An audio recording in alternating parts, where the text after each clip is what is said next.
کے دائرے میں، اسلام کے دائرے میں یا جو شرائط لگائے ان شرائط کا ماننا ضروری ہو جایا کرتا ہے۔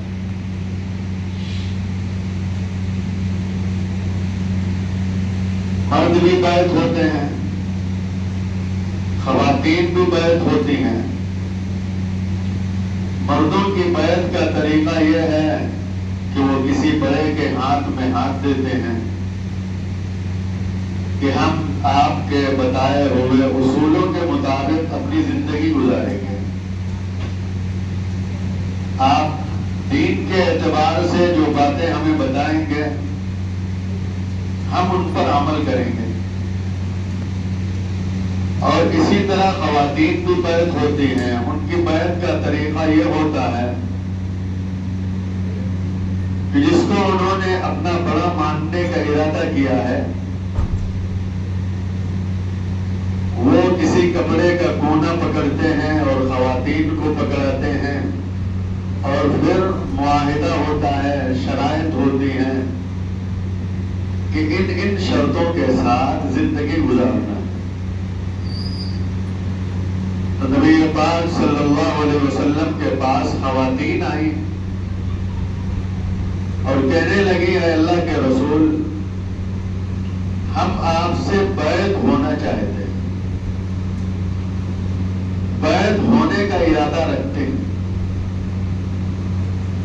تو اللہ تبارک و تعالیٰ نے اپنے محبوب صلی اللہ علیہ وسلم کے قلب پر کچھ شرائط القا فرمائی کہ اے میرے محبوب، اگر یہ مومن عورتیں، اگر یہ مومن خواتین ان شرائط پر پابندی کے ساتھ عمل کرنے کا عہد کریں تو آپ ان کو بیعت کر لیجئے۔ وہ شرائط کیا ہیں؟ قرآن نے فرمایا کہ اذا جاءك المؤمنات يبايعنك على الا يشركن بالله شيئا۔ سب سے پہلی شرط یہ ہے کہ یہ اللہ کے ساتھ کسی کو شریک نہیں کرے گی، اس کی ذات میں، اس کی صفات میں کسی کو شریک اور ساجی نہیں قرار دے گی، بلکہ خالص توحید کے ساتھ زندگی گزارے گی،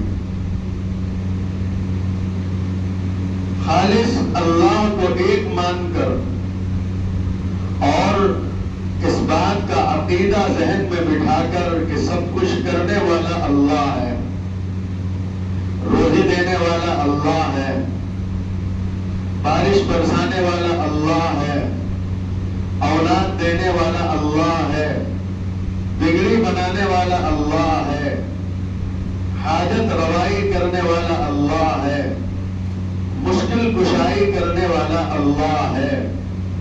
اگر یہ اس بات کا عزم کریں، عہد کریں کہ ہم خالص ایک اللہ پر ایمان رکھیں گے، عقیدہ توحید کے ساتھ زندگی گزاریں گے، کیونکہ شرک بہت بڑا ظلم ہے۔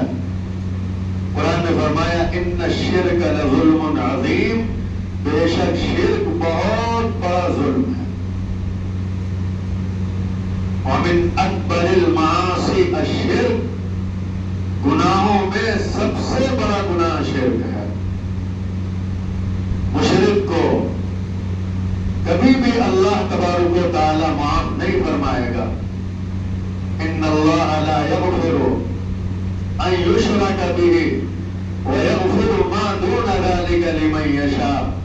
اللہ مشرک کی کبھی بھی مغفرت نہیں فرمائے گا اور اس کے علاوہ جس کی چاہے گا مغفرت فرما دے گا۔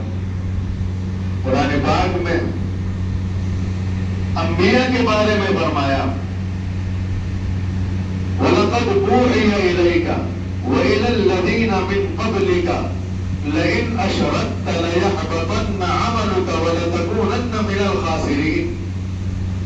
اللہ تعالیٰ نے اپنے پیارے محبوب جناب رسول اللہ صلی اللہ علیہ وسلم کو فرمایا کہ آپ کی طرف اور آپ سے سے پہلے جو پیغمبر اور رسول گزر چکے ہیں ان کی طرف وحی کی گئی، یہ پیغام بھیجا گیا، یہ بات ان کو سمجھائی گئی کہ اگر تم شرک کرو گے لَيَحْبَطَنَّ عَمَلُكَ، تو تمہارے سارے اعمال اکارت ہو جائیں گے، بیکار ہو جائیں گے۔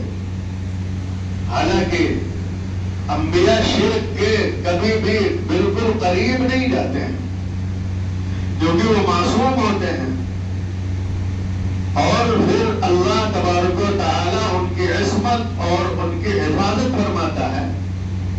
لیکن انبیاء کی طرف وحی کرنے کا مقصد امتوں کو اور دنیا کے بسنے والے انسانوں کو یہ پیغام دینا ہے کہ شرک بہت بڑا گناہ ہے، شرک اللہ تعالیٰ کے نزدیک بہت زیادہ ناپسندیدہ ہے۔ قرآن پاک میں ایک جگہ فرمایا إِنَّهُ مَن يُشْرِكْ بِاللَّهِ فَقَدْ حَرَّمَ اللَّهُ عَلَيْهِ الْجَنَّةَ وَمَأْوَاهُ النَّارُ۔ یاد رکھو کہ جو بھی شرک کرے گا اس پر جنت حرام ہو جائے گی اور اس کا ٹھکانہ جہنم میں ہوگا۔